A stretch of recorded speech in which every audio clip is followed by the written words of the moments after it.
Hey TPT sellers, is it possible to actually replace your teaching income by selling on TPT? Sometimes you hear claims like sign up for my course and replace your teaching income. How realistic is that? In this episode, we're going to talk about how much TPT sellers actually make. Last year in 2024, TPT paid out an estimated $250 million to TPT sellers like you and me. Based on a linear mathematical model that I made, TPT paid out $253,960,047. How much did you make? Based on this mathematical model, we can figure out how many active TPT sellers are there, how much do the top sellers make, and the big question, how realistic is it for TPT to replace my income? Hi, my name is Mike Fuchigami. I am the host of the SEOTpreneur YouTube community. This episode is for everyone. I think the more that we know about our industry, the better we can play at the game. I think knowledge is power. And my goal is to report on TPT land so we can make better informed decisions. If you are looking for insider tips and tricks, sign up for the email newsletter at SEOTpreneur.com/email. In this episode, we're going to look at how many TPT sellers there are. We're going to look at how much the top sellers likely make. We'll talk about the odds of making six figures on TPT. And then I'll wrap things up with a paradigm shift I think we need to make at each stage of the game to increase our earnings. The goal is to help teachers become better teacherpreneurs because there's a big difference between being a successful teacher and being a successful teacherpreneur. Part of the game is learning how to run a business. But an equally important part of the game is learning how to control yourself as you run your business. I'm going to talk about some numbers that may make you feel uncomfortable. And I'd like to start the conversation by reminding us we are not our TPT store. And this is really important because as teachers, we sell the lessons that we use in our class. This is our baby. And then if things don't work out, we can feel a sense of loss and anxiety. And I wonder how we can have a sense of equanimity and separate our personal identity from our business identity. One of the key takeaways from today's video is that not everything in TPT land applies to your stage of the business. The bottom line is we need to shift the way that we look at our businesses. It's easy to say don't compare yourself with the top sellers. It's actually really hard to do. One way for us to do it is to compete against ourselves to try to get a personal best. If last year you were making one resource a week, how could you make slightly more this year? But it's human nature to want to compare ourselves to others. We're constantly looking for benchmarks to help us process the information. We look at the number of followers on a store, we look at how many reviews that store might have, and then we often say if the big sellers are doing it, then it must work. That may or may not be the case. Although I'm going to present data with how much the top sellers are making, rather than compare ourselves with the very top of the game, I'm going to suggest that we compare ourselves with people only slightly ahead of us in the game. What best practices are they doing that we can adopt into our store? So, how many active TPT sellers were there last year? Well, in January, TPT sent out a yearbook to people who have the premium membership, and it would tell us the percentile rank we had for all of 2024. For example, I was in the top 1% of TPT sellers last year. I put out a video showing how to find hidden secrets in our TPT yearbook, including your exact store rank. So I discovered I was store number 2100. That means I was the 2100th best store in terms of income. And I thought it would be neat if we could crowdsource some information to see what we can learn about TPT land. So I put together a survey and I invited TPT sellers to fill out their percentile rank, their store rank, and their earnings. Thank you to everyone who filled out the survey and volunteered their information. The survey was anonymous. And in this video, I'm going to combine the data and share the results. We had over 130 people fill out the Google form. And from that, we got 90 reliable data points that we could make a mathematical model. Here's what the data looks like. On the left-hand side, on the vertical axis, we have the store rank. At the bottom of the graph, we have store percentiles starting from 0% all the way to 100%. And one of the things we'll notice is that the data points are grouped into discrete percentiles. And that makes sense. It didn't say I was in the top 1.5%. It said I was in the top 1%. So there are no decimals. One of the things that's really interesting is that there's no 100th percentile. Normally, when you round a number like 99.9%, it rounds to 100%. But the computer formula that they're using is called round down, which does what it implies. It takes a number like 99.9% and rounds it down to 99%. So that's why there's no 100%. It was pretty easy to clean up the data and remove outliers. And that's because there's a linear relationship between your store percentile and your store rank. In other words, the dots here line up exactly. Some people rounded their information when they entered it into the Google form, and so I removed those data points because they would introduce rounding errors into the formula. Now, we had a couple of trolls put in some fake information, but they're really easy to identify because they are so far removed from that straight line. Finally, on the left-hand side here, we have some valid data points, but these are people who put in that they were in the top 1% instead of saying that they were in the 99th percentile. So I just tidied up that data and I created a statistical model, which is just a fancy way of saying I connected the dots. And if you connect the dots, you can estimate the numbers between each data point. And in fact, you can extend this line all the way down to the 0th percentile, and we can come up with a formula that estimates that there were 233,518 active sellers. This is a starting point for conversation. There might only be 200,000 stores that made money last year. But for the purposes of today's video, I'm going to go with 233,518 sellers. If you learned something new, can you please like the video? It lets me know that you like this kind of analysis and that I should do more videos like this. So how much do the top sellers make according to this model? Well, here's what the data looks like. On the left-hand side, the vertical axis, we have TPT seller earnings for all of 2024. On the bottom, we have store rank. And just like last time, we're going to connect the dots because that helps us fill in the gaps. And we can also extend that line all the way to the top to figure out how much the top sellers made. Remember, this is just an estimation. It's not exact, but it gives us a sense of how much people might be making. Here are the top 18 sellers based on a linear model. So according to this model, the top seller made $770,000 in 2024. And now it's important to tell you that I did not collect any data from the top 20 people, but I did have several people in the top 100 stores volunteer their data. So we were able to draw a straight line going up. 770,000 is probably a low estimate because there's probably exponential growth at the top. It's probably not a straight line. But for the purposes of today's conversation, let's go with $770,000. So this computer model lets me estimate how much each seller made. And if I add up all those numbers, I come up with the number $254 million in TPT seller earnings across 233,518 people. Well, how is this money distributed? I looked at the top 0.01% of sellers, and combined, these people made $16.6 million, and it was shared across 24 people. If I looked at the top 0.1% to the top 0.01%, this group of people made $62.3 million. So combined, if you were in the top 0.1%, these sellers made an estimated $79 million, and there were 234 people in this group. Well, what about the top 1%? If you were in the top 1% like me, combined, we made $177 million, and there were 2,336 people in this group. And it's interesting to note that the top 1% here makes more than the bottom 99% on TPT. Here's how much the top 10% made. If you're in the top 10%, you're one of 23,000 people. Bottom 90%, so people from the 100th percentile to the 10th percentile, combined, they made $14.9 million.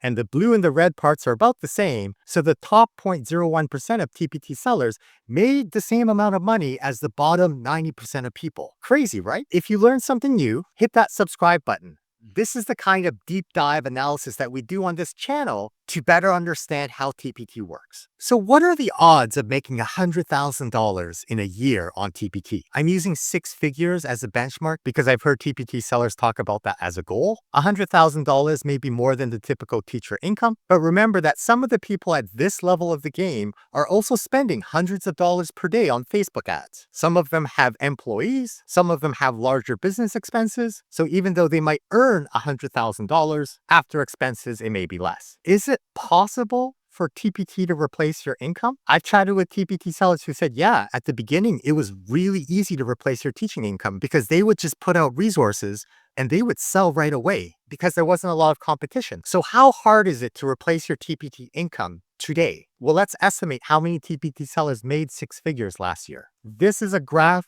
showing store earnings on the left-hand side, and the bottom shows store rank going from 0 to 233,000. And you can see the blue earnings is very tiny and the curve is on the left-hand side and the money is concentrated in the top sellers. If you made $10 last year, you're around here on the graph. This is about 83% of sellers or 194,000 people. If you made $100 last year, this is where you're at. Roughly 30% of sellers made over $100 last year. So now we're down to 71,000 sellers. If you made $1,000 last year, you're one of the top 7%, and an estimated 16.5 thousand sellers made $1,000 or more. If you made over $10,000 in the year, you're in the top 1.5% of sellers, and an estimated 3,500 sellers made over $10,000 last year. But we want to know how many people made $100,000, and only 0.2% of sellers made six figures last year. So there's an estimated 431 sellers who made over $100,000.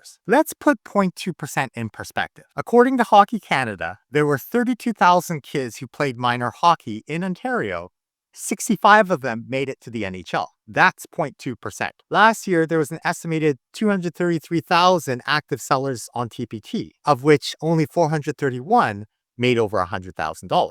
So your odds of making six figures on TPT is about the same as becoming a professional hockey player. Whenever a TPT seller coach like myself or someone says, hey, buy this course and learn how you can replace your teacher income, join my membership because I am a full-time TPT seller, yes, there can be valuable information in that course or membership, but information is not enough. It takes hard work to become a professional hockey player, and likewise, it takes hard work to become a six-figure seller on TPT. Nothing is guaranteed, and one of the hardest paradigm shifts between being a teacher and a teacherpreneur is that as a teacher, we work for income. So in a regular job, you get paid because you put in the hours. As an entrepreneur or in a business, it's a risk. You're creating products that may or may not sell. But if they sell, you can make a disproportionately large amount of money. If you were a hockey player and you made it to the NHL, there's no guarantee that you're going to be in the NHL forever. New players are constantly coming up in the ranks. It's a competition to stay there. So one of the hardest paradigm shifts to have in TPT land is sometimes we feel like, look, we've been working hard. I've been seeing linear growth in my sales. And then all of a sudden things changed. And now I'm not making as much money as I used to. There can be a false sense of entitlement that because I worked for this, I should continue to make this money forever. And if we compare it to the NHL, just because you made it to the NHL doesn't mean you're going to be there forever. Just because you made it to 100K on TPT doesn't mean that you're going to make that amount of money every year forever. So I wonder if there's a way that we can just enjoy the game and play it at the level that we play it. But if we want to go pro, it's going to take serious commitment. There's lots of great reasons to sell lessons to supplement your income without the goal having be to replace your teaching income. You're helping your fellow teachers. Your reach as a teacher expands way beyond your school community. Your lessons might be helping students in different cities and different countries. There's a lot about the game to enjoy. But if you want to make 100,000 on TPT, you have the same odds as making it to the NHL. If you learned something new, can you please share this video? Especially when people start talking about how easy it is to make money on TPT. You and I know that it's not a get-rich-quick scheme, and this video has the numbers to prove it. Selling on TPT can be a lot of fun, and it can be rewarding in so many different ways. Let's talk about some of the changes I think we need to make if we want to increase our earnings on TPT. This is based on 3 years of conversation with TPT sellers like you. I chat with TPT sellers at the start of the game, right after they've opened their TPT store. I chat with TPT sellers in the 7-figure club. I've noticed some patterns. So as I talk about different paradigm shifts to make at different stages of the game, leave a comment below if any of this resonates with you. When I talk about TPT earnings, there tends to be 3 schools of thought. Some people tell me, yeah, if they can do it, I can do it. Let's do this. Great. Other people tell me, I'm nowhere close to the top. This is discouraging. And sometimes I get the comment, it's not fair. And one of the things that we can learn from Carol Dweck's research on growth mindset is that we can shift our paradigm. I can have all 3 of these thoughts. And when I notice that I'm in a fixed mindset and I'm saying it's not fair, or I get frustrated, I'm working so hard, I can't do this, I'm nowhere close to the top. When that happens, the research suggests that, well, hey, ask yourself, how could I do this? And put yourself into that growth mindset. And this comes back to the message at the beginning of the video. One way to do this is to compete against yourself. Compare your inputs with your outputs. Your inputs are things like how many products did you publish? How many resources did you update? And then your outputs are things like page views, previews, units sold, earnings. So if I make more resources, or if I update more resources, or if I send out more emails, or whatever your strategy is, do more of that to make more money. The other way to wonder how you can increase your earnings is to compare yourself with people just slightly ahead of you in the game. And this is a really important idea to start where you are. I don't run at all. And if today I decided I want to run in the Boston Marathon, there's no way that I can do the things that a marathon athlete can do. I'm just not there. So maybe what I need to do is to start walking, or maybe to start jogging a little bit, or maybe to join a running group. And then maybe I try a 1K race. And then from there, maybe I try a 5K. Maybe eventually I work up to a half marathon. But I can't get discouraged because I'm not able to run the Boston Marathon, because that's not a realistic comparison. So start where you are. I bet when I showed this number of the estimated top earnings on TPT, your first question was, who are they? What niche are they in? What do they sell? When did they start? And I would argue that it doesn't actually matter, because those questions don't give us actionable steps to improve our stores. If I made $10 last year and I look to see what people who made six figures are doing, some of them have memberships, some of them have online stores, some of them run hundreds of dollars per day in Facebook ads, some of them have attractive covers, and some of them have preview PDFs. Not everything that they do applies to my world. And it's hard to know which of those things will help me as a TPT seller. So I'm going to walk through some of the stages of the TPT game based on conversations I've had and things that I've observed. Remember when we first started and we were just happy to get our product out the door because we spent all of our time making the lesson or the resource? And we didn't really care about what it looked like because we were just happy to publish it. So the first paradigm shift is that the product page really matters, not just the lesson. So if you're in that first stage of the game, making proper covers, putting up thumbnails, learning how to write descriptions, adding product previews, all of these things matter. And one of the biggest paradigm shifts I think we need to make as an early TPT seller is to stop thinking like a seller and to start thinking like a customer. If you look at your own resource, would you buy that resource? And then search your resource and look at it beside someone else's. Would you still buy your resource compared with how pretty and attractive the other resource looks like? That's the first paradigm shift. The next level up seems to happen when we realize, hey, it's not just enough to make resources. We have to get on page 1 for a search term. And so then the game becomes trying to find higher volume, lower competition keywords. If I look up Valentine's Day activity, I can see that in February 4th, 2025, it has a popularity rank of 328. That means 328 people searched for that phrase, Valentine's Day activity,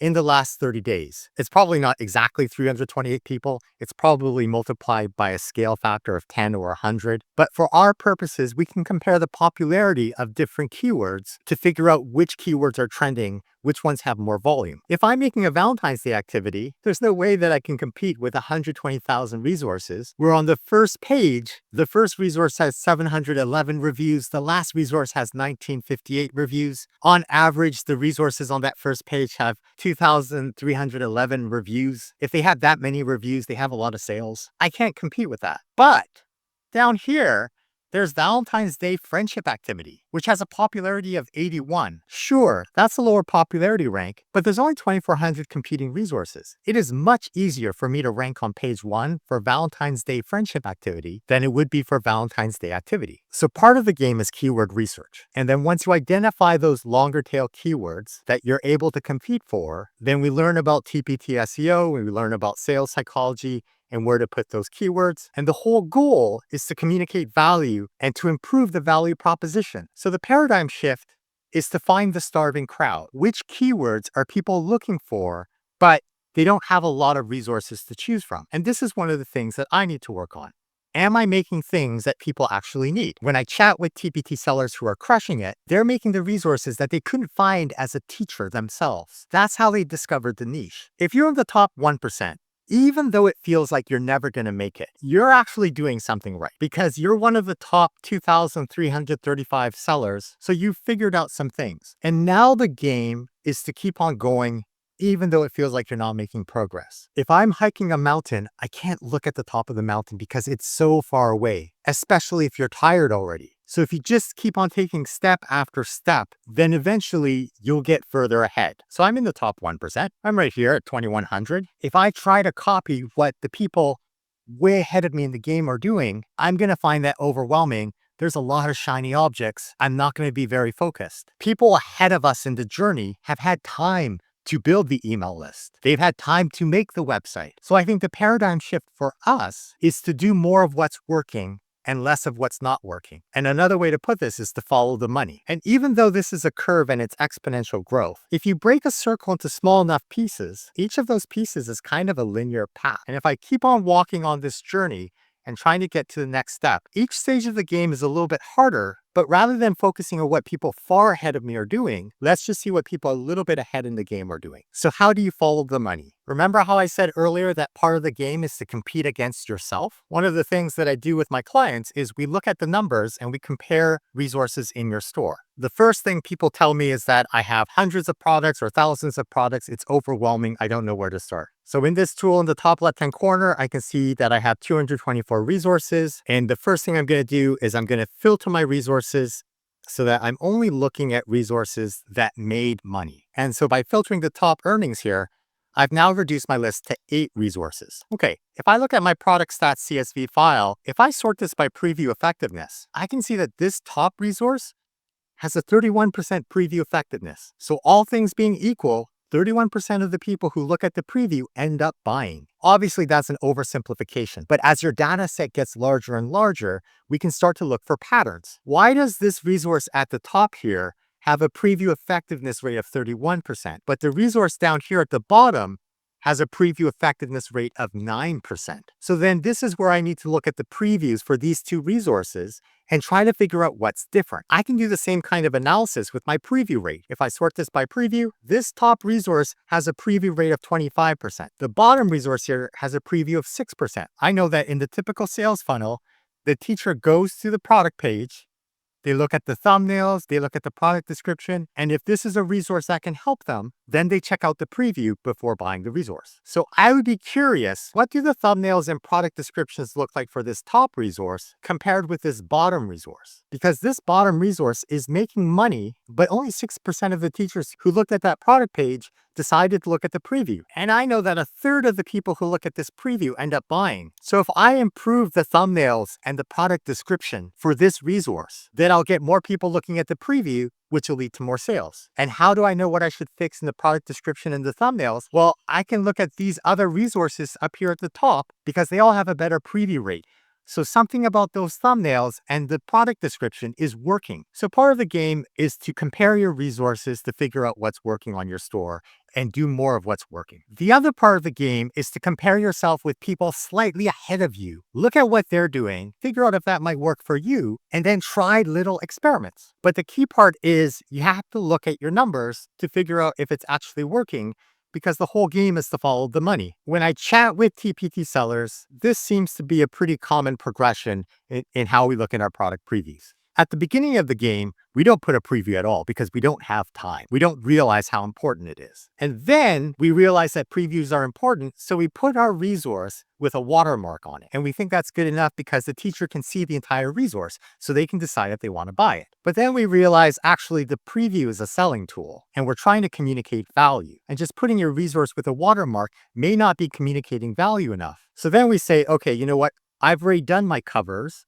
I'm going to use my covers as the preview PDF because maybe the algorithm favors resources with preview PDFs. So we put the covers there. But then we learned that the preview is a great opportunity for you to communicate the value of the resource, to show, don't tell what you get. So now we start thinking about the preview as a brochure or an ad where you can explain what's in the resource and get people excited about the resource. So we start to list features like 12 pages, includes an answer key. And then we start to realize that the way we present information in the preview matters. There's value in doing a landscape preview because then the teacher doesn't have to scroll up or down to see the information on that first page. We learn about the importance of a large font. We learn about the sales psychology of removing friction in the preview to make it as easy as possible for the teacher to see themselves using this resource. And we realize that features alone are not enough if we tie it into the pain points that teachers are feeling. Like, hey, need something to teach in the next period? No prep, just print. And then someone tells us the game all changed for them when they started doing product photography. And maybe you start tinkering with that. And there's an art to product photography. So if you take photos with bad lighting, it may not communicate the value that you're hoping to. So one of the really important things we need to do as sellers is to try little experiments. Okay, product photography is important. I'm going to try that on some of my products to see if sales increase. And then if you have multiple product stat CSV files, you can see how your resources are doing recently. And if I want to filter and just look at my money-making resources to follow the money, let's filter this down. And now I can see in the last 23 days, I can see how effective my previews are. The hardest thing about the product stat CSV file is that it shows you the lifetime stats for your entire store. And for those of you who have been selling for 10 or 15 years, it's hard to see if recent changes make a difference. So that's why it's really important to look at recent stats to figure out if the changes that you are trying actually work. And then if they do work, try rolling that out for more products. Obviously, starting with your best sellers. Need some help? No problem. I got you. If you are just starting the game and you don't have a lot of money, but you have a lot of time, watch the YouTube videos, ask me questions in the comments. My goal is to respond to everyone. I also suggest you sign up for the free email newsletter. Go to SEOTpreneur.com and the sign up is right there. We also have a free Facebook group. Just look up TPT SEO on Facebook. I try to hop in there when I can. If you are in the middle of the game and you have some time and you have some money, check out the Ultimate Bundle on my TPT store. I'll put a link in the video description. It's a growing bundle. The sooner you buy it, the more you save. I'm trying to put all of the tools that I make in here as part of the bundle, but there are some things that I can't put on TPT. So if it's a Google Sheet tool that connects with my server, then every time you upload or download information from the server, Google and Amazon charge me money. So things like my keyword tool, because they're ongoing costs for me, I can't sell that for a single price on my TPT seller store. So this is where I have to charge an ongoing subscription, like the self-serve data tool, which helps us to visualize the TPT sales funnel in a whole new way. And you can access the data tool that I was using earlier by clicking on advanced up here. If you're in the middle of the game, one of the best things you can do is take the bootcamp. You can check out what other TPT sellers have said about the bootcamp. Or if you're looking for a community of like-minded sellers, you can join the pro community. You can ask me questions. I'm there every day. If you feel a little bit isolated working on your TPT store behind a computer and you don't know anyone else like you, come check us out. When you participate in the pro community, you can earn mic minutes. When you have 30 mic minutes, we can hop on a call and we can talk about your store specifically. And if you sign up now, you get a free 30-minute consult with me. Some of us have been playing this game for a while. You've already found your communities. You already have your tools. At this stage of the game, I do one-on-one consulting. We can look at your specific situation. We can talk about what you've already tried, what worked, what didn't work, and you can get a second opinion about your data and your TPT SEO strategy. Check out SEOT.consulting for more information. And if you're not sure where to start, just email me, mike@SEOTmindset.com. I love chatting with TPT sellers. It brings me a lot of joy. Let's chat. All right, I'll see you in the next one. Bye-bye.